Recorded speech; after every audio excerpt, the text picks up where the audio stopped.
TVC, a TV do Correio da Manhã. Olá, boa tarde, direto dos estúdios da TV Correio da Manhã em Petrópolis. Começa agora o Correio Petropolitano Debate deste sábado.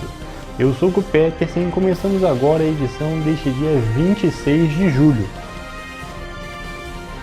E como de costume, o programa de sábado vai ser focado apenas nas entrevistas que aconteceram durante a semana aqui no debate. Na edição de hoje, o diálogo vai ter o objetivo de destacar as eleições para o Condema, de reforçar o Juro Verde e de entender a situação política de Petrópolis.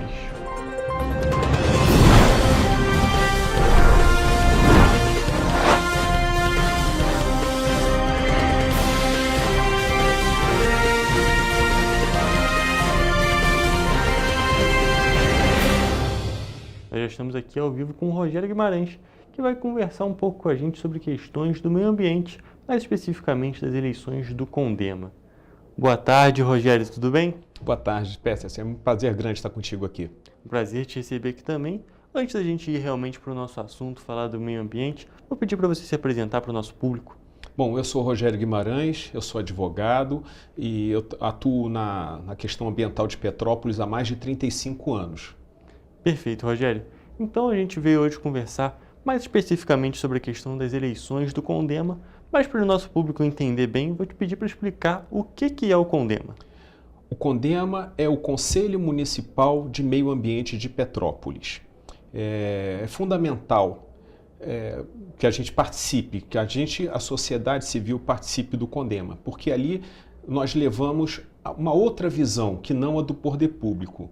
Esse Condema, ele é bipartite, né? Ele tem metade do poder público e metade da sociedade civil, que inclusive vai ser objeto de uma eleição agora.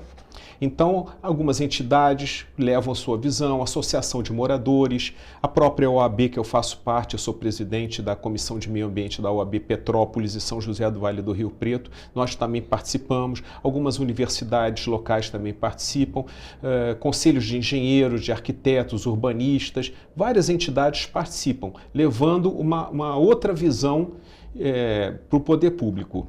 E essa questão do meio ambiente, a gente precisa destacar que é muito importante para qualquer cidade. E aqui em Petrópolis nós temos realmente um município que tem essa questão muito presente. A gente pode ver nas ruas da cidade, a gente tem muita árvore, falando de um jeito mais simples mesmo. Sim. A gente, numa visão um pouco mais simples, a gente tem muita árvore, a gente tem toda uma vegetação envolvendo a nossa cidade e é aquele negócio. A gente está no meio da vegetação, não o contrário como acontece em algumas cidades hoje em dia. Eu tive recentemente no Rio de Janeiro participando de um evento sobre meio ambiente e tinha um município lá que tinha 2% só de cobertura vegetal.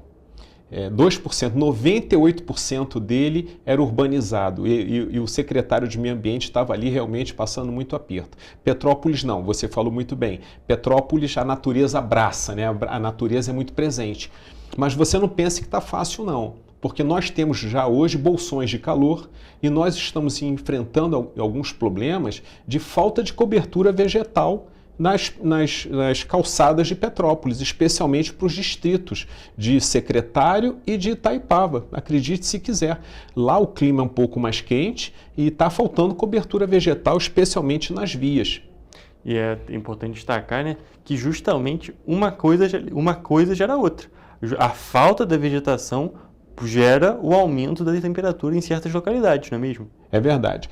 Eu sempre digo isso, para você combater o aquecimento global só tem um jeito, que é plantando árvore. Não tem jeito. E você tem que começar agora, porque uma árvore tem uma curiosidade. Uma árvore demora 20 anos para crescer, mas você corta ela em 20 minutos.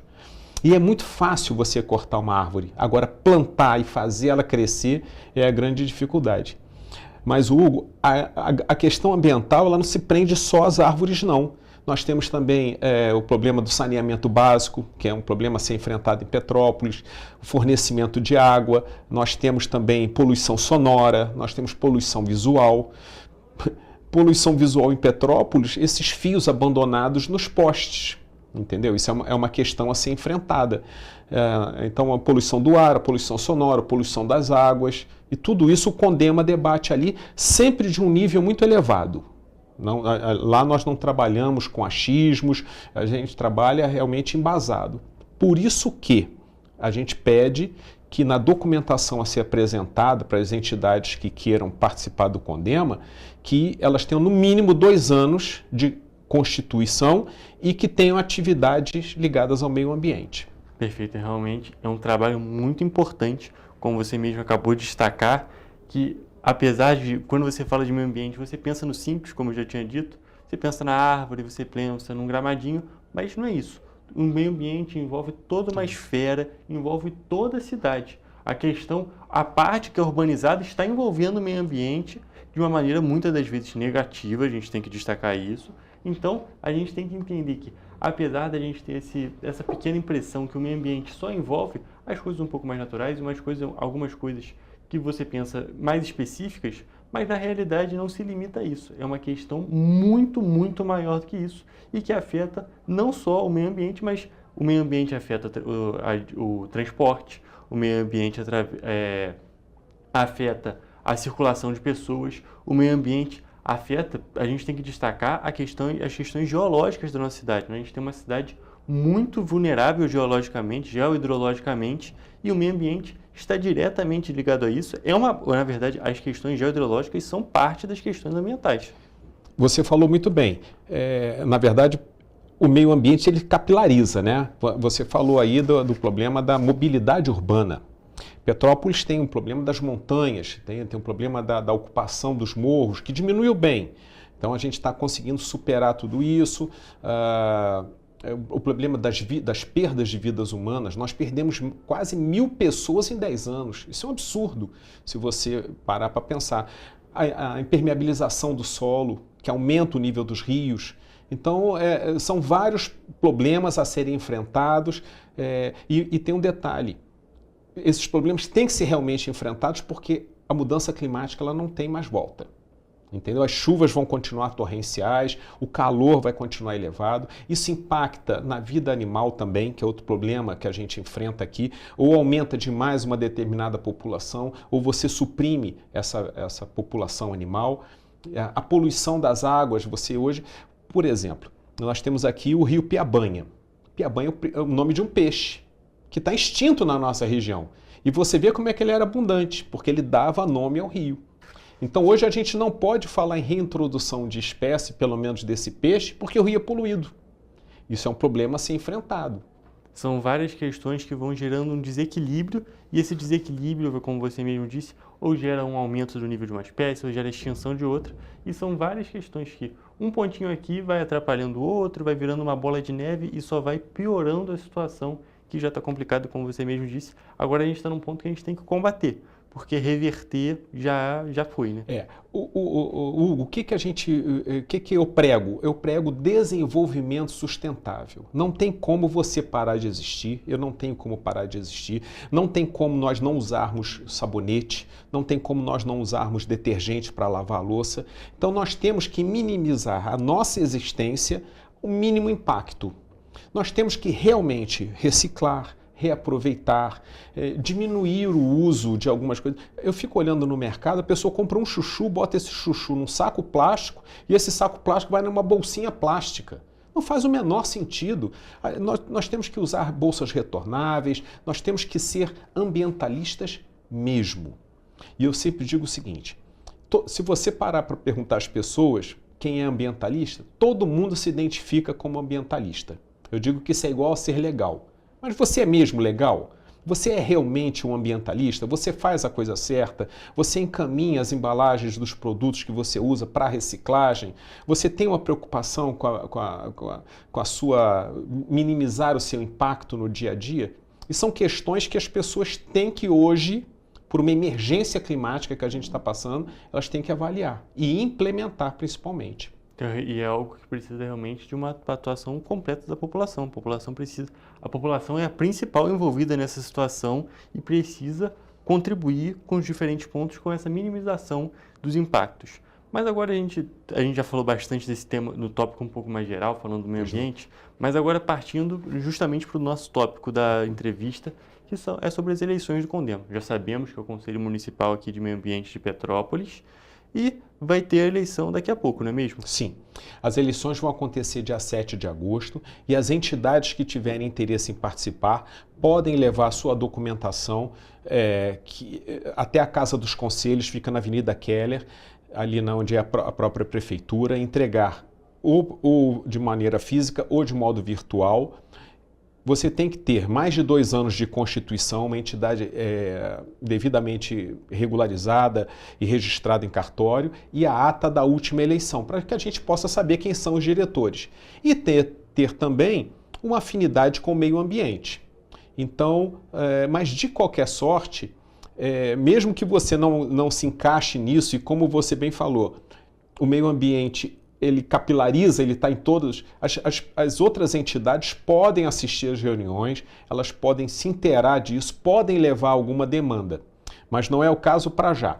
Para já, o que a gente quer é que a população, as entidades participem do Condema. É muito importante que a sociedade civil se faça presente para levar as demandas, para ouvir, para serem ouvidas também. Então, repetindo, os atos constitutivos, com mais de 2 anos, a ata da última eleição registrada em cartório e também levem isso lá na Casa dos Conselhos. E a eleição vai acontecer no dia 7 de agosto, no próximo mês. Perfeito, então já sabe, no dia 7 de agosto acontece essa eleição e um ponto que o Rogério destacou que é essencial é a sociedade civil levar as demandas. Porque muitas vezes o Condema, isso não se restringindo apenas à questão do Condema, mas muitas vezes o poder público, os diferentes meios de poder público, sendo o Estado, o governo federal ou as próprias prefeituras, querem ajudar, querem fazer algo, porém não sabem exatamente qual é a demanda da população. Isso só é possível de ser identificado muitas das vezes com a própria população, com a própria sociedade civil, levando o que precisa, levando o que necessita, não é mesmo? E você falou muito bem, porque às vezes uma rua dentro de uma comunidade, você vai em determinado bairro, o bairro é maravilhoso, mas lá no fundo, de repente, tem uma pequena demanda, tem uma supressão de vegetação, tem um esgoto correndo a céu aberto, então a gente leva. Paralelo a isso, nós temos também o Fundo de Meio Ambiente. O meio ambiente recebe um pequeno repasse do ICMS verde, que Petrópolis está bem conceituado. São critérios que você vai cumprindo para você receber melhor o repasse do ICMS verde. E um percentual desse vai, obviamente, para o município e também um percentual vai para o Fundo de Meio Ambiente. Então, às vezes, você quer fazer uma determinada atividade numa comunidade, num colégio, e nós temos também fundo para isso. Claro que atendendo aos requisitos, não é um oba-oba. Atendendo os requisitos legais, nós conseguimos também implementar isso. E é muito interessante esse trabalho, e o ponto que você levou de levar para uma escola, coisa do tipo, porque esse trabalho das pautas de meio ambiente é muito sobre conscientização. Porque, como a gente destacou, a participação da população é o que move isso, seja levando a demanda ou realmente mudando alguns preceitos, realmente fazendo uma redução dos impactos, e a pessoa precisa ser conscientizada. E o melhor momento para conscientizar uma pessoa é quando ela está naquela parte da formação, quando ela é mais nova, que ela vai um dia, em algum momento, vai se criar uma pessoa já consciente. É muito mais fácil você ensinar para uma pessoa enquanto ela ainda está aprendendo do que quando ela já está formada, não é mesmo? Hugo, a educação ambiental é fundamental. A educação ambiental é um degrau para nós chegarmos numa coisa maior que eu defendo hoje, que é a cultura ambiental. Nós temos a nossa cultura de tomar o café da manhã com fruta e café com pão. Nós temos o critério de almoçar sempre no mesmo horário. Nós temos a cultura do banho diário. Mas nós precisamos também ter uma cultura ambiental. Aquela mesma cultura que eu me referi de economizar a água do chuveiro, usar menos detergente, não jogar lixo no rio, não jogar lixo no chão. A campanha da OAB desse ano, de 2025, foi uma campanha muito curiosa, me permita. Claro. Ela se chamou O Mar Começa Aqui. Essa década, de 2021 a 2030, foi declarada pela ONU como a década dos oceanos. E eu fiquei pensando como é que Petrópolis, né, poderia participar, nós que já estamos a 100 quilômetros do mar, né? E o jeito que eu encontrei foi esse, chamar a atenção para o lixo que cai no chão.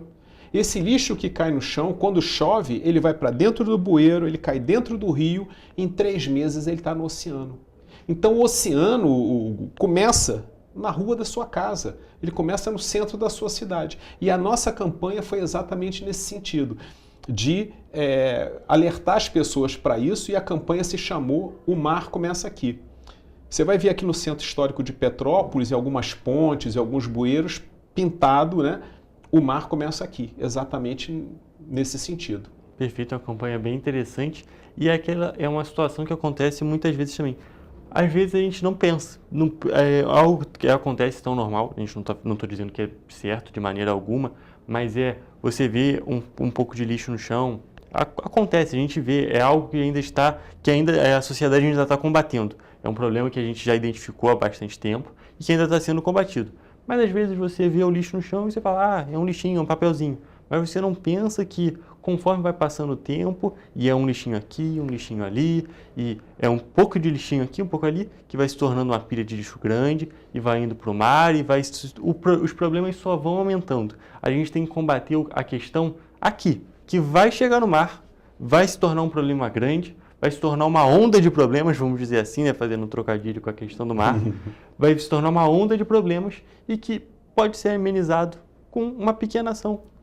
Aqui em Petrópolis, a 100 quilômetros do mar, a gente está combatendo uma onda que vai vir do oceano. Hugo, as pessoas, por exemplo, um computador usado, uma televisão antiga, as pessoas têm uma preocupação onde é que é o descarte certo. Às vezes um lacre de latinha de alumínio cai no chão, ninguém abaixa para pegar. É essa poluição que a gente está se referindo, é a micropoluição. Tem uma outra poluição também muito interessante, que é o plástico de uso único, um canudo. Você abre um canudo, um copinho plástico, você tomou um pouquinho de água e descartou. Hugo, esse copo tem uma problemática séria. Para ele chegar até você, a produção, porque ele vem do mar, ele vem do petróleo que é extraído em alto mar, é transportado de navio, é processado em indústria extremamente poluente, que são as refinarias. Depois isso é transportado até a sua cidade, depois para você usar minutos, né? E isso vira um problema ambiental grave. Nós também chamamos a atenção para esse plástico de uso único, um canudo. Às vezes você pega um canudo, tomou um refrigerante, alguns mililitros, e descarta aquilo. Então, o que a gente também prega é o consumo responsável. Porque, como você bem falou também, a população é o sujeito ativo e passivo. Então ela tem uma responsabilidade de fazer dar certo. Agora, porque se der errado, ela também é o sujeito passivo disso. Ela vai sofrer as consequências, ou através de uma chuva, uma enchente, um desmoronamento. É um problema sério. Um problema sério e que tem que ser combatido no início, tem que ser combatido por toda a população, porque nós somos os agressores e também somos as vítimas do problema. Exatamente. Rogério, tem mais algum ponto que você queria destacar, tanto sobre as eleições do CONDEMA ou sobre essa questão do meio ambiente no geral? Não, eu queria reforçar que é importante que as entidades participem, que estejam lá. Não é uma eleição concorrida demais, mas é importante que a gente se faça ver e ser visto, entendeu? A gente tem demandas, porque acontece muito também, Hugo, das pessoas, eu não soube disso. Não, esse bate-papo aqui é muito importante para levar essa consciência ambiental e para mostrar que a população pode ter voz. E essa voz é lá no CONDEMA. Até dia 31 de julho, Casa dos Conselhos, leve a sua documentação, pode entrar no site da Casa dos Conselhos, pode entrar no site do CONDEMA e ali vai ter as informações que faltam. Perfeito, gente. Então já tem todas as informações para essa eleição que vai acontecer no dia 7 de agosto. Rogério, muito obrigado pela sua participação. Foi um prazer conversar sobre esses tópicos tão importantes aqui no Correio Metropolitano Debate. Obrigado pelo espaço. A OAB Petrópolis e São José do Vale do Rio Preto te agradecem.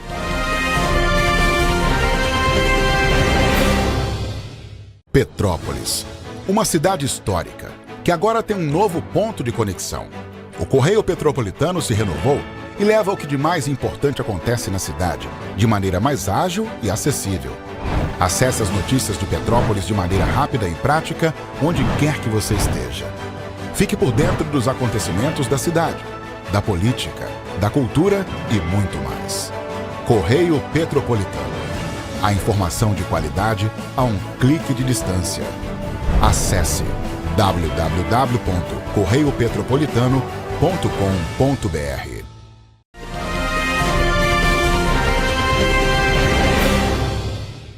O Correio Petropolitano Debate está de volta e já estamos aqui ao vivo com a Márcia Costa, que vai conversar com a gente hoje. Boa tarde, Márcia, tudo bem? Boa tarde, Hugo, tudo bem? Então, para a gente poder começar nosso bate-papo, eu vou pedir só para você se apresentar para o nosso público. Sim, meu nome é Márcia Costa, sou fonoaudióloga, trabalho na PPO há uns 15 anos, fui voluntária por 10 anos e agora sou contratada. E faço um trabalho câncer cabeça e pescoço. Todos os pacientes que têm algum problema, né, na parte de cabeça e pescoço, para uma recuperação, reabilitação, esse é o meu trabalho na PPO. Perfeito. Inclusive, você está com um brochezinho aqui do Júlio Verde, sim, que é sim. justamente sobre essa questão dos cânceres de cabeça e pescoço, não é mesmo? Isso. Júlio Verde é onde nós desenvolvemos essa conscientização do cabeça e pescoço, né? Seria a prevenção, a gente dá alguns tópicos, né, de alguns sintomas. Então, por isso que a gente sempre, não é comemorar, né, mas preservar sempre essa preocupação do câncer cabeça e pescoço. Ponto até que você destacou que justamente não é comemorar, mas é aquele mês para... É sempre para ter atenção. Evidenciar, sempre... Exatamente, não é? Chamar atenção. Evidenciar ainda mais.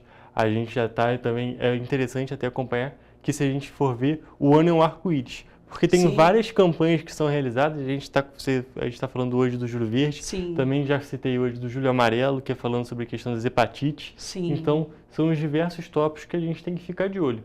E hoje a gente está especificamente para conversar sobre essa conscientização, esse momento de realmente botar em foco, esse momento de prestar atenção aos possíveis cânceres de cabeça e pescoço, que é um tópico seríssimo na nossa sociedade, não é mesmo? Sim, e a gente tem visto assim com frequência o aumento, né, dos casos, né, do câncer cabeça e pescoço. E essa questão é muito importante o diagnóstico, não é mesmo? Sim, sim.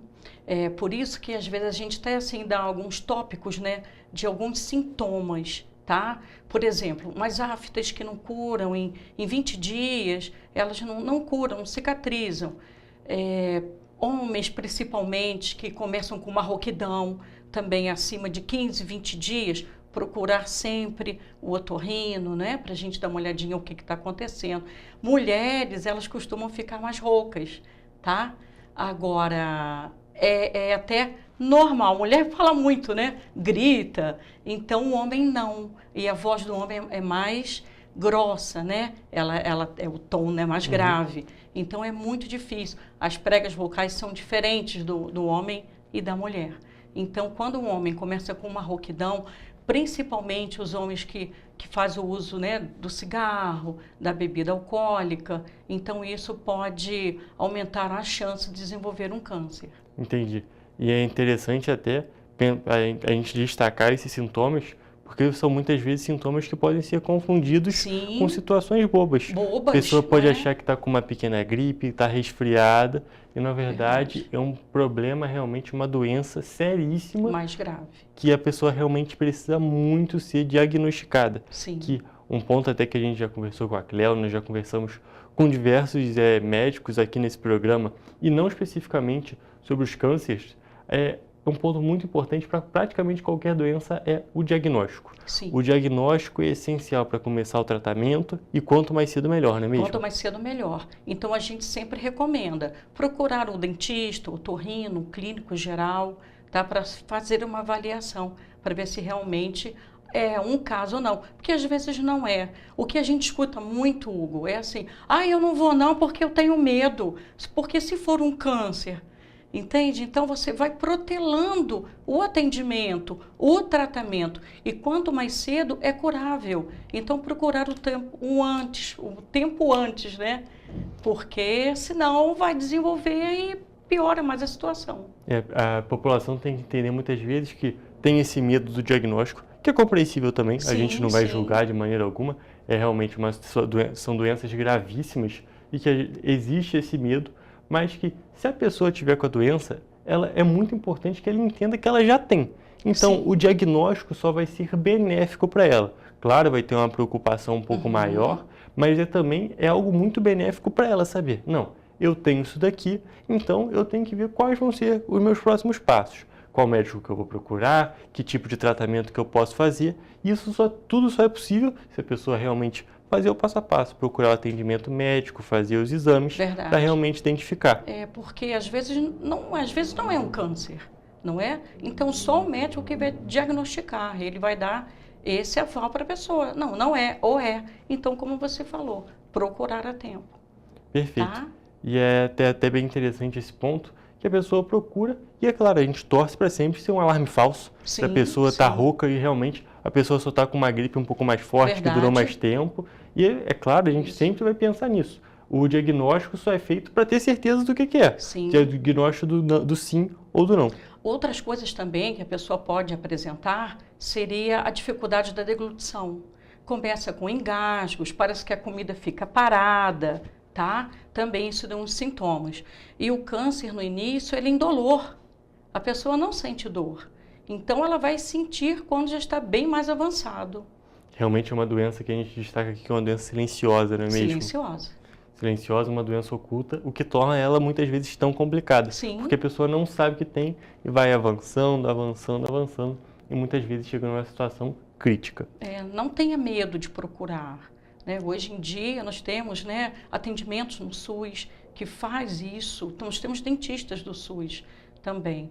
E você sabia que às vezes uma prótese mal adaptada também pode desenvolver um câncer? Olha isso. Olha que coisa, né?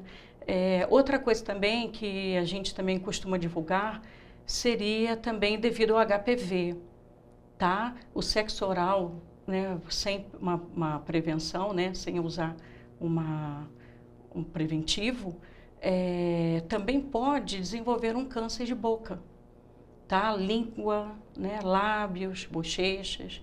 Então a gente sempre divulga isso também. Né? Tomar sempre precaução. São muito importantes os diversos cuidados. Sim. Que, como você mesmo destacou antes, a gente pode até falar dos dois. Quando for fazer uma prótese, quando for aplicar uma prótese dentária, realmente fazer um acompanhamento depois para ver se o corpo está aceitando, utilizar proteção nos diferentes tipos de relação. São diferentes pontos que a pessoa vai tomando, diferentes medidas que a pessoa vai tomando, que ela vai se prevenindo de um possível desenvolvimento. Pode ser que mesmo assim, fazendo toda essa prevenção, ainda aconteça? Pode ser, mas a chance diminui, não é mesmo, Márcia? Muito, muito. Né? Procurar sempre dentista, né, anualmente ou de 6 em 6 meses, não é? O médico fazer sempre um check-up, isso é muito importante, porque às vezes a gente não dá valor, né? Não observa. Né? Eu vejo assim, até por mim. Né? Eu levanto de manhã, aquela correria para ir trabalhar, aquela coisa toda. E às vezes você não dá conta de observar como é que está a minha boca, se tem alguma coisa diferente, né, uma mancha vermelha ou esbranquiçada, alguma coisa diferente. Não é? Então isso é muito importante, uma vez por semana, observar como é que está essa parte bucal, língua, lábios, céu da boca, né, o palato. Então isso é muito importante, a gente se observar. A mesma coisa no câncer de mama, né, que a gente faz o autorreconhecimento. Então fazer nessa área, não só dentro da boca, né, internamente, fora também. Algum caroço, algum nódulo, né, na parte da garganta, cervical, tá? Então, isso também é muito importante. Perfeito. E você destacou isso antes, claro, a gente está destacando esses autoexames, né? Essa avaliação. É um autorreconhecimento. Exatamente, a própria pessoa já pode ir percebendo possíveis alterações. E também você destacou antes que existem muitos exames e coisas do tipo que são realizados pelo SUS. E é gratuito no SUS, a gente sempre destaca isso. É a mesma coisa o meu atendimento, é gratuito isso. Também na PPO. Todos os pacientes que são diagnosticados para realizar a reabilitação, né, com câncer, é gratuito, não paga nada. Ia destacar justamente isso, que é um trabalho muito importante e que é um apoio muito forte para a nossa sociedade, não é mesmo? A PPO já faz um trabalho muito importante, já apoia os pacientes e os familiares com diversos pontos e ainda tem esse outro tratamento de fonoaudiologia gratuito que é importantíssimo e pode ser decisivo para a pessoa, não é mesmo? Muito. E, inclusive, eu faço muito atendimento quando o paciente ele está no processo da radiologia, tá? Da radioterapia. Então, quando esse paciente está fazendo as sessões, eu faço sempre o trabalho preventivo. Eu já começo antes a fazer todo o trabalho, né, da parte muscular do paciente, a parte, né, motora dos lábios. Para quê? Para deixar esse paciente na alimentação via oral, não usar uma via alternativa, como uma sonda, né, ou então a gastrostomia. Tá? Então, a importância de deixar o paciente nutrido durante esse tratamento. E também é algo muito importante que, é claro que se a pessoa tiver que usar uma sonda, usar usar a gastroenteria, são pontos que a pessoa vai se manter nutrida também. Sim. Mas também a parte de manter a pessoa com a alimentação via oral é muito importante para a qualidade de vida da pessoa também. Isso. Eu vou ser muito sincero, falando por mim, eu acho que comer é um prazer muito importante da minha vida. Muito importante. E assim, dentro da minha área, quando você vê um paciente sendo reabilitado e tomar um copo d'água, coisa que a gente faz naturalmente, a gente vai, pega e toma.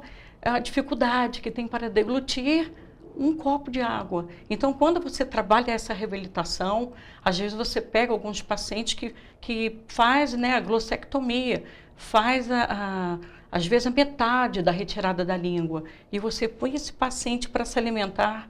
Então, isso assim, não tem o que pague, sabe? É uma coisa assim, muito gratificante. E a gente não dá importância, né, Hugo? Da gente se alimentar, sentar na mesa, né, com os amigos, com a família. E às vezes esses próprios pacientes se afastam, porque quando vai se alimentar, às vezes engasga, tosse, não é? Então isso é muito importante, da gente deixar esse paciente se nutrir, né, se alimentando de uma maneira correta, sem engasgo, sem broncoaspiração. Tá? Que também é um outro fator importante, tá? E também falar, porque dependendo do local, às vezes dificulta na fala, tá? De se comunicar. E são coisas, como você mesmo destacou, às vezes passam despercebidas. A gente nem repara que está tão no nosso dia a dia, Sim. que só quando a pessoa realmente não consegue fazer, que ela realmente vai sentir um impacto, e por ser algo tão comum, vai ser um impacto muito grande na pessoa. Muito grande, isso é verdade. Mas a fonoaudiologia, né, ela está lá para isso, para alavancar esse paciente, né, que às vezes fica tão para baixo, né, a autoestima dele, né, cai muito por isso. Mas a gente está lá para isso, para levantar esse paciente, para reabilitar e deixar que continue, né, a sua vida normal. Perfeito. Então, nós já destacamos vários pontos aqui. Quando a pessoa está nessa situação e está sendo atendida pela PPO, vai ter esse atendimento da Márcia, esse atendimento que a gente vai destacar mais uma vez. É gratuito. Sim. A pessoa já vai estar sendo acolhida pela PPO. Vai ter mais esse ponto importantíssimo para ela, gratuito. E ser mais um desses trabalhos da PPO, que é tão importante e eu considero muito bonito aqui na nossa cidade. Sinceramente, Sim. eu gosto muito do trabalho da PPO, então por isso a gente está sempre abrindo as portas aqui para a associação. Obrigada, te agradeço. Porque é muito importante a gente divulgar, que às vezes tem muita gente que precisa e nem conhece a PPO. Então a pessoa já pode procurar, a pessoa tem a disponibilidade de ajudar com a PPO. Também, isso. E a gente tem que sempre destacar esse trabalho e as maneiras que a pessoa pode entrar em contato com a PPO para os diversos, para tanto ajudar ou, é claro, se precisar de algum apoio também. E também vou destacar, Márcia, que esse trabalho é muito importante, é realizado na PPO, e caso a pessoa não consiga entrar no meio da PPO, a pessoa também pode procurar por fora a fonoaudiologia, né? Sim. Pode sim. Então, a pessoa, então, realmente já pode procurar para fazer para se recondicionar, fazer esses diversos pontos que a Márcia acabou de destacar aqui com a gente, que são importantíssimos para a pessoa. É muito importante. E também é muito importante a gente trabalhar medidas preventivas, né? Por exemplo, a gente sabe que hoje um câncer, ele pode ser gerado devido ao sedentarismo, né? Uma má alimentação, que não seja uma alimentação saudável, tá? Essa parte, como eu falei, né, que seria do tabaco e o cigarro e a bebida alcoólica, tá? O estresse também da vida, né? Que a gente leva essa vida corrida. Então, isso tudo são fatores hereditários também. São fatores que pode vir a desenvolver um câncer, não só câncer de cabeça e pescoço, mas, né, em nossos órgãos, em alguns locais do nosso corpo. Então, realmente, a pessoa deve fazer esse acompanhamento, caso apareça algum desses sintomas ou outro sintoma, né?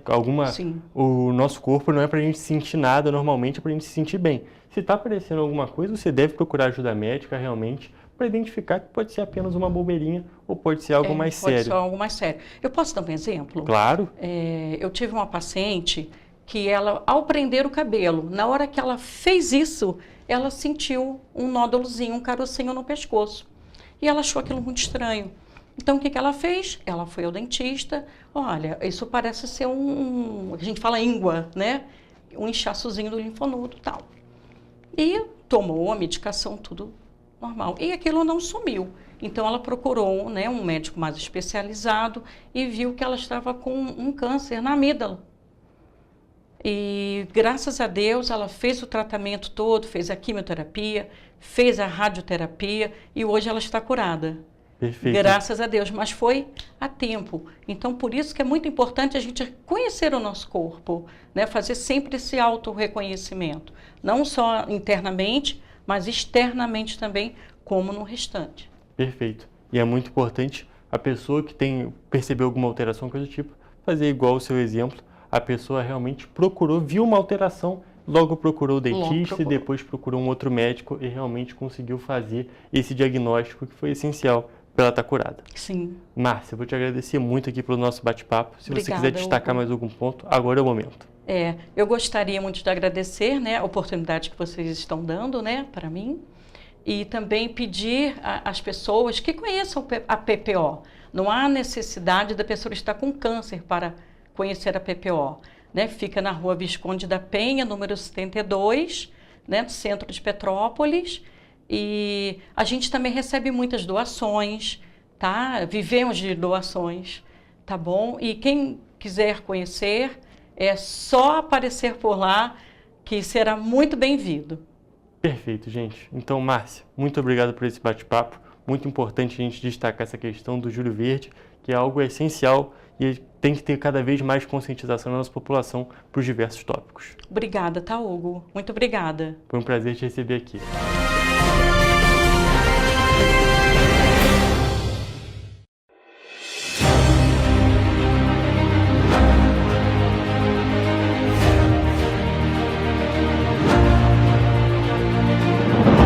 Não é jornalismo de direita, é jornalismo direito.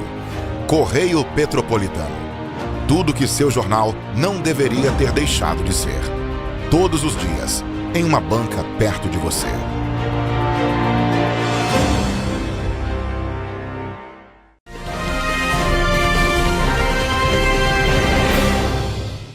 O Correio Petropolitano Debate está de volta e já estamos aqui ao vivo com a vereadora Júlia Casamasso, que vai conversar um pouco com a gente sobre algumas questões da situação política aqui da cidade. Boa tarde, vereadora, tudo bem? Tudo bem. Então, para a gente poder começar, você já é política aqui na cidade há algum tempinho, mas vou pedir para você se apresentar para o nosso público. Tá ótimo. Então, meu nome é Júlia Casamasso, eu estou no meu segundo mandato, eu assumi no dia 2 de fevereiro de 2023 a suplência do então vereador Yuri Moura, que foi eleito deputado, aí a gente assumiu a suplência em 2023 e agora esse ano assumimos o nosso primeiro mandato, digamos assim, né? E sou professora na cidade há mais ou menos 16 anos, dou aula de filosofia. E a gente encara a política como uma ferramenta para mudar as coisas que a gente não concorda na sociedade, né? Então a gente está lá na Câmara com o mandato como uma ferramenta na mão da população. Então a gente vai ao encontro das demandas e tenta fazer o que está no nosso alcance, às vezes coisas que não estão no nosso alcance também, para garantir uma melhor qualidade de vida da população petropolitana. Perfeito. Para a gente começar, hoje o nosso tópico principal da entrevista é aquele dia 16 de julho, né, que aconteceu muita coisa aqui na cidade. A gente teve uma sessão na Câmara dos Vereadores, né, com você presente, que durou 10 horas totais. Foi realmente um dia muito movimentado, não só na Câmara, mas para toda a política aqui da cidade. Sim. E a gente tem algumas questões envolvendo esse dia. Você pode explicar primeiro, antes da gente ir para as perguntas mais específicas, você pode explicar um pouco do que aconteceu nesse dia? Sim. Então, realmente a sessão do dia 16 foi muito conturbada, foi a última sessão plenária do primeiro período legislativo desse ano, antes do recesso, e o que aconteceu foi que a prefeitura, ela enviou para a Câmara Municipal, né, 6 GPs, que são projetos enviados diretamente do gabinete do prefeito. Então, 6 novas leis para serem votadas no mesmo dia.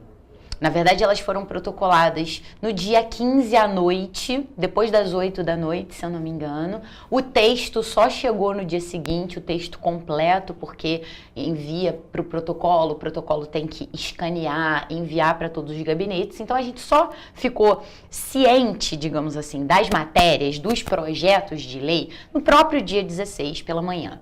E aí tentamos dialogar para que não fossem votadas, se tinha alguma urgência, que fossem votadas algumas, mas não outras, porque tinham algumas que não tinha como votar assim, dessa forma, como é o exemplo da reforma administrativa, né? Uma reforma administrativa, um projeto de lei com quase 80 páginas, por isso que demorou tanto a sessão, porque o projeto ele precisa ser lido na íntegra, e sem debate, sem diálogo, sem aceitar as emendas que a gente propôs, porque nós ficamos, desde o momento que as matérias foram recebidas, a gente ficou estudando para saber o que podia melhorar, porque esse é o nosso trabalho lá na Câmara.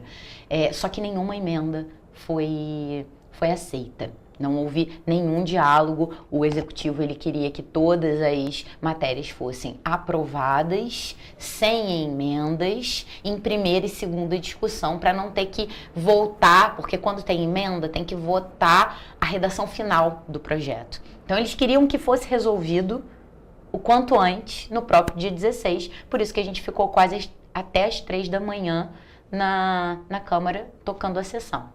E como ações como essa, você já citou, mas é só para deixar mais claro ainda, como situações como essa, como ações como essa do Executivo impactam no trabalho direto da Câmara Legislativa? Então, como eu te disse, como é que vai chegar um projeto de lei, uma reforma administrativa do município, que inclusive foi votada de forma irregular, porque ela precisa ser protocolada como lei complementar e não como lei ordinária, e foi protocolada como lei ordinária. Mas é um projeto de 80 páginas. É claro que a gente leu, a gente propôs as emendas, mas a gente entende que não tem como se debruçar com qualidade, com profundidade, para conseguir entender o que muda. Porque numa reforma administrativa, a gente tem a alteração de uma lei que está em vigência.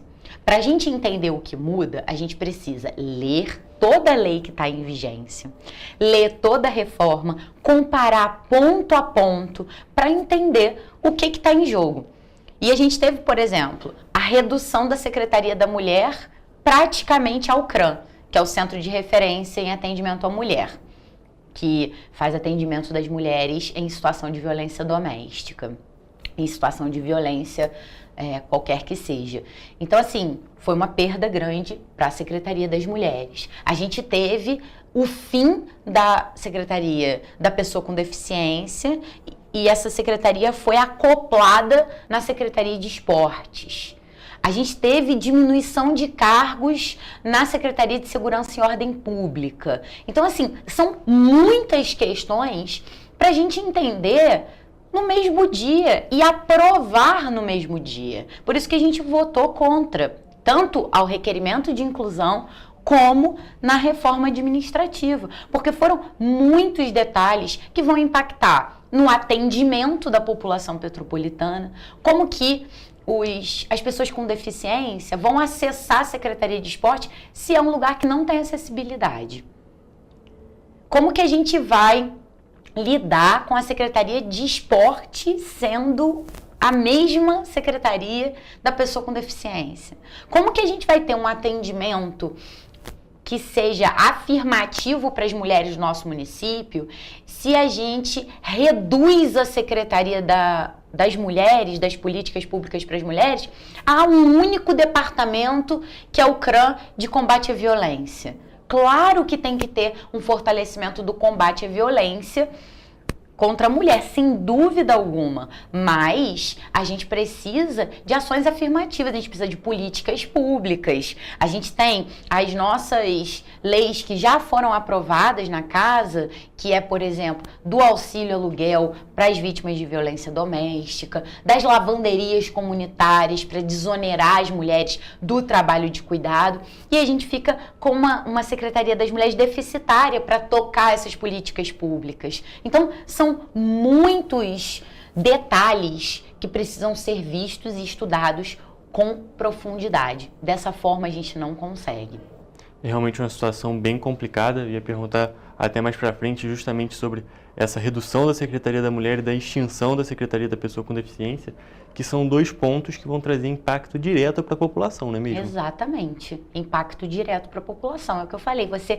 Você diminuindo as secretarias, você tem, claro, um impacto favorável financeiro, porque você tem a diminuição de cargos. Aí você pensa, nossa, mas a gente vai ter uma economia de mais de 2 milhões por ano. Isso é muito bom, visto que a gente passa por uma situação financeira delicada, o município tem um orçamento muito menor do que teve no último ano. Então, assim, sem dúvida alguma, quando a gente enxerga por esse lado orçamentário, a gente pensa, que bom, a gente vai ter uma economia. Só que essa economia ela precisa ser estudada, porque senão ela vai ser uma economia momentânea para os cofres públicos, mas se a gente for entender a longo prazo, a gente não está economizando, muito pelo contrário, a gente está gastando mais, porque a gente não está acolhendo e direcionando as políticas públicas para quem mais precisa. É uma solução rápida, mas que acaba que pode ser eficiente no curto prazo, mas no longo prazo pode gerar uma problemática ainda maior. Sim, e mesmo ela sendo eficiente, fica a pergunta, né?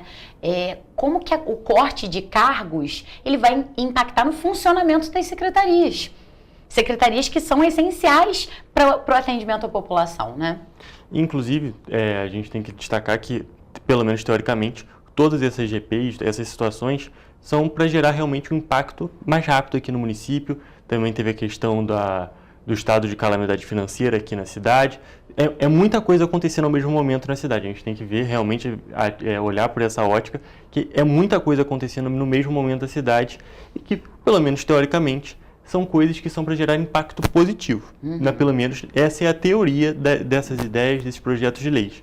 Você acha que, colocando na balança o que foi aprovado, o que não foi aprovado, a situação num todo pode realmente gerar um impacto positivo na cidade ou vai gerar outros problemas? Então, Hugo, a gente tem que ser muito cauteloso, porque, como eu disse, são coisas que impactam o funcionamento das secretarias, e não só da secretaria, como também do INPAS, né, que é o Instituto de Previdência Municipal. A gente teve alguns projetos que foram bons, enviados para casa, nós votamos favoravelmente, mas que ao mesmo tempo, eles sendo bons, eles ainda precisam ser aprimorados. A questão do INPAS, por exemplo, eles fizeram um projeto de lei para que a prefeitura garanta aportes financeiros ao INPAS de até 6 milhões por ano, ou então doação de bens.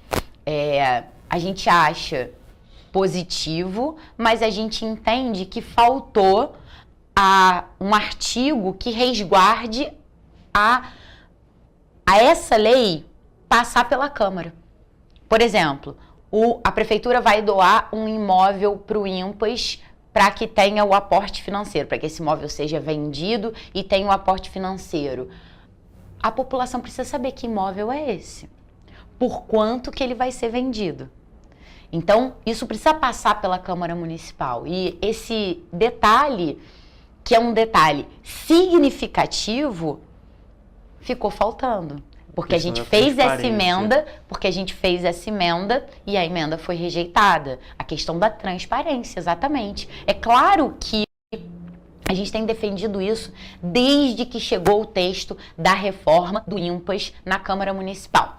A gente tem defendido que aumentar as alíquotas, fazer alíquotas maiores para os servidores contribuírem, não vai ser o que vai garantir o equilíbrio financeiro do INPAS. Isso vai sequestrar o salário dos servidores e não vai garantir o equilíbrio financeiro. Então a gente defende sim outras receitas.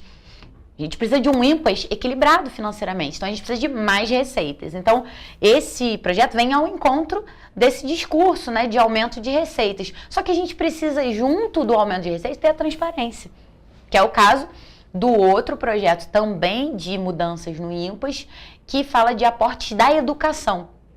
A educação vai fazer aportes ao INPAS. De alguma forma, é mais uma receita. Então, tem também aquela boa intenção. Só que a gente precisa garantir que esses aportes que saiam da educação não estejam dentro dos 25% mínimos constitucionais. Porque senão a gente está tirando dinheiro da educação para botar no INPAS. E aí não vale a pena, porque a gente está... um outro problema. Exatamente, Hugo, a gente cria outro problema. A gente está desestruturando os investimentos na educação pública municipal. Então, é claro que a gente tem alguns projetos que a gente votou favorável, que a intenção é boa, mas ainda assim ficou faltando a gente poder emendar e a gente poder discutir com a população. Faltaram alguns pontos, aquele refino, né? Aquela participação maior, aquela, como você falou, alguns detalhes, e um pequeno detalhe, que na realidade não é tão pequeno assim, ele pode fazer uma grande diferença na situação, que realmente é muita coisa acontecendo e essa falta de tempo ainda pode ter sido o que gerou a maior questão nesse meio, não é mesmo? Sem dúvida, porque se o executivo precisa da aprovação desses projetos antes do final do primeiro semestre, então ele tinha que ter enviado antes para a Câmara Municipal. Tinha que ter tido o compromisso com a população e com a transparência e também com o poder legislativo, porque existe uma autonomia entre os poderes, então esse poder legislativo, ele tem justamente essa prerrogativa de legislar. Então, se a lei chega para nós e a gente não pode debater, a gente não pode criar emendas, a gente não pode ver como que essa lei vai ser melhor na prática, né? Porque o poder, o executivo, o chefe do executivo, ele tem o poder de fazer as resoluções e aplicar as leis da melhor forma, mas a gente está ali com esse intuito, com essa tarefa. Então, foi muito desrespeitoso, foi muito ruim que 6 projetos chegassem tão repentinamente e fossem votados tão repentinamente. É realmente uma situação bem complicada e que dificulta o trabalho tanto do executivo quanto o trabalho do próprio legislativo. Quanto mais, como vamos dizer assim, trabalhando em conjunto os dois estiverem, fazendo realmente uma parceria, não vamos dizer, não uma parceria literal, mas uma parceria de respeito ao funcionamento, às ordens das coisas, melhor funciona para a população. Porque, no fim das contas, tanto o executivo quanto o legislativo, eles querem o melhor da população. Essa é a ideia dos dois. Então, quanto melhor eles estiverem, vamos dizer assim, eu vou usar a palavra da parceria mesmo, que me fugiu outra palavra que eu ia usar, mas quanto mais estiver ligado um com o outro, num sentido de respeito ao outro, respeito ao como que deve acontecer com o funcionamento de um com o outro, melhor vai ser para a população, no fim das contas, que é claro, como eu já destaquei, é a intenção. Claro, a relação precisa ser diplomática, né? É uma relação de respeito, é uma relação também de independência, mas esse tipo de coisa a gente já pontuou bastante, já abriu isso para a população. Esse tipo de coisa ele não pode seguir acontecendo, porque senão falta realmente a transparência e o diálogo com a população e a nossa tarefa fica comprometida, que é refinar as leis, que é de fato apresentar leis que vão ao encontro das demandas da população. Perfeito. E agora, partindo lá do dia 16 e vindo agora mais para atualmente, a gente está vivendo também aqui na cidade a situação do aumento da tarifa de ônibus. Que a gente está gravando essa entrevista aqui no dia 22, não vai ser transmitida hoje, mas estamos gravando no dia 22 e a gente já teve mais uma paralisação. A tarifa do ônibus, teoricamente, ia subir hoje e acabou não sendo homologada, então não subiu. E essa questão é cada dia um novo capítulo, cada dia uma incerteza e fica cada vez mais complicado para a população, não é mesmo? Sem dúvida. E a forma como tudo aconteceu é muito ruim. A gente está há mais de uma semana, a prefeitura está há mais de uma semana divulgando amplamente o aumento da tarifa, que vai acontecer no dia 22, que vai acontecer no dia 22. Aí ontem, 10 para as 9 da noite, o prefeito faz uma ação para que a passagem não suba, para que a tarifa não aumente, divulga nas redes sociais 00:30, ou seja, já era no dia 22. Algumas pessoas chegaram a pagar R$ 5,90. Está havendo mais uma paralisação dos rodoviários, uma paralisação legítima, porque os rodoviários estão pedindo o respeito e a dignidade do seu trabalho, salários pagos em dias. Então, a gente se soma nessa luta dos rodoviários, mas é realmente um caos completo. A gente já paga, pagando R$ 5,30, a gente já paga uma das passagens mais caras do estado e o serviço, Hugo, completamente deficitário. A população que anda de ônibus em Petrópolis, a população está completamente precarizada. Uma coisa que eu costumo dizer é que o serviço está precário, tanto para quem usa quanto para quem trabalha nele. Os rodoviários estão precarizados e a população que anda de ônibus está precarizada. E a gente sabe, é ônibus quebrando. Depois da falência que foi decretada, a caducidade do contrato da Petroita e da Cascatinha, e o contrato emergencial com a Turp, com a cidade das Hortênsias, com a cidade real, o transporte público, ele piorou. A gente pensa, né, aquilo não dá para piorar, dá para piorar. Diversas linhas que tinham 2, 3 ônibus ficaram com um ônibus só. Não é um bairro, são vários. A gente recebe reclamação diariamente. Olha, vereadora, meu bairro tinha 2 linhas, era ônibus de meia hora, hoje só tem uma. E no domingo é um outro ônibus de outro bairro que passa aqui. Então, assim, um transporte completamente deficitário, que não atende a população. A população está sempre andando em ônibus lotado, ônibus, 1/3 da frota está vencido, não pode mais rodar, na teoria não pode mais rodar. A gente tem um relatório mensal das operações, que é uma lei de nossa autoria, que exige que a CPTrans tenha essa transparência, publique um relatório das quebras no site da CPTrans. No relatório fica ainda mais evidente o quanto a situação está caótica. Então a gente precisa mudar esse modelo. Não dá mais para ter concessão, não dá mais para ter empresa privada cuidando de um serviço que é público, cuidando de um direito. Transporte é um direito. É através do transporte que a gente acessa o hospital, o Cid Carneiro, é através do transporte que as crianças vão na escola, é através do transporte que a população acessa cultura e lazer no final de semana. Então a gente precisa, de fato, garantir o transporte enquanto uma necessidade básica, enquanto um direito da população petropolitana. Então a gente defende outro modelo, a gente defende a municipalização, a gente tem agora uma oportunidade única, que é o PAC Seleções Mobilidade, que a gente não conseguiu o valor inicial, que era em torno de 240 milhões, mas a gente conseguiu 150 milhões, o que já é um grande investimento para o transporte público, para a compra de ônibus elétricos. Então, na nossa visão, na nossa leitura, é um momento propício para romper com esse tipo de modelo de concessão. Com o momento deixar, da mudança. Exatamente, porque com a compra de novos ônibus, a prefeitura pode operar o serviço.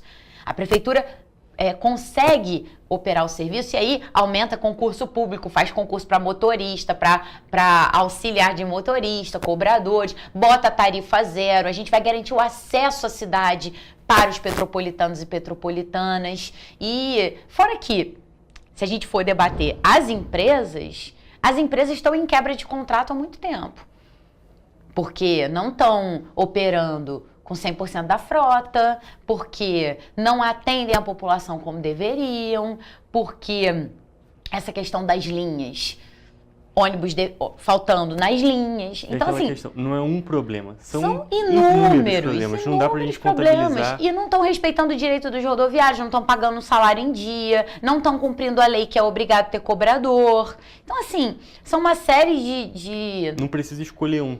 É difícil escolher um problema, porque é tanta coisa acontecendo e é sempre uma coisa nova que você pensa, não, como você mesmo já falou, não tem como piorar. piora. Piora. Surpreende. Uma paralisação que começa no meio do dia. As Sim. crianças sentem como voltar para casa. É uma situação que é um problema que gera tantos e tantos e tantos problemas, que é algo que tem que ser realmente visto com urgência, revisto com urgência e resolvido. Sem dúvida alguma. Porque é uma situação... É até difícil descrever essa situação que a gente vive aqui no nosso município e que não é de agora. É de outros mandatos, é de outras prefeituras. Exatamente. Muita gente já passou e a situação continua. Exatamente. A gente viu isso acontecer com a Aviação Autobus, Aviação Esperança. Foram inúmeras empresas que não conseguiram operar o transporte no município. A gente tem um índice de quilômetro rodado muito maior do que outras cidades que são maiores que a nossa. Então, assim, precisa haver uma mudança completa no modelo. Então, abandonar a concessão, porque não tem como colocar um direito, mais uma vez, na mão de uma empresa que só visa o lucro. O município precisa operar, então a gente defende mesmo a municipalização, a tarifa zero por meio da municipalização, porque aí sim a gente consegue garantir o direito de ir e vir, o acesso à cidade para todas as pessoas e garantir os direitos dos trabalhadores que trabalham no sistema, porque não adianta a gente dar mesada, digamos assim, para as empresas e não garantir um serviço de excelência para a população, né? Perfeito. Vereadora, tem mais algum ponto que você queira destacar, tanto sobre aquela sessão do dia 16, ou sobre essa questão do tamanho dos ônibus, ou também sobre a política geral aqui da nossa cidade? Então, do ponto do dia 16, eu acho que ficou faltando eu falar de uma lei específica, que é sobre a recuperação do INPAS também. Uma lei que cria um comitê, um conselho diretor para debater os assuntos do INPAS e que, infelizmente, ficou com maioria do executivo. Então, é um conselho, mas que pertence totalmente ao Poder Executivo e que dá o aval do chefe do Executivo, do prefeito, de fazer mudanças na Previdência por meio de decreto. Isso para nós também ficou muito ruim, porque não dá para mexer na Previdência sem que isso passe pela Câmara Municipal, sem que isso passe por um amplo debate com a população. Então, é isso que a gente defende na forma de fazer política. A gente defende que outra forma de fazer política é possível, com amplo diálogo, com respeito aos direitos da população, com a intenção de fato da garantia de melhores qualidades de vida e acesso à educação, acesso à saúde, acesso a lazer e cultura. Isso a gente vai fazer dialogando, porque a população sabe muito bem o que ela precisa. A gente não precisa ir até eles dizer como que a gente vai melhorar. Eles sabem o que eles precisam. Você vai nos territórios, você vai nos bairros, nas comunidades, as comunidades sabem muito bem o que falta. Olha, aqui precisa de mais caçamba de lixo, olha, aqui precisa de mais bueiro, porque quando chove a rua fica alagada. A gente precisa de moradia popular. Então, a comunidade sabe. O território sabe o que precisa, a gente só precisa ter disposição de dialogar, a gente precisa construir de forma transparente a política local em conjunto com a população. Perfeito, eu diria que é diálogo, respeito e transparência. Isso é essencial para toda a nossa sociedade e realmente é algo que tem que ser muito divulgado, é algo que tem que ser feito, porque é isso que move a nossa sociedade e é isso que faz a gente ser realmente uma sociedade. Diálogo, respeito e transparência. É isso. Perfeito, vereadora. Vou te agradecer muito por ter vindo aqui no Correio Petropolitano Debate. Foi um prazer conversar com você. Eu que agradeço, Hugo. É sempre muito bom estar aqui com vocês e estamos à disposição. Sempre que precisar, a gente convida que a gente vem. Perfeito, muito obrigado, tá? E, gente, agora eu vou encerrar a nossa entrevista e também a nossa edição de hoje do Correio Petropolitano Debate. Até a próxima.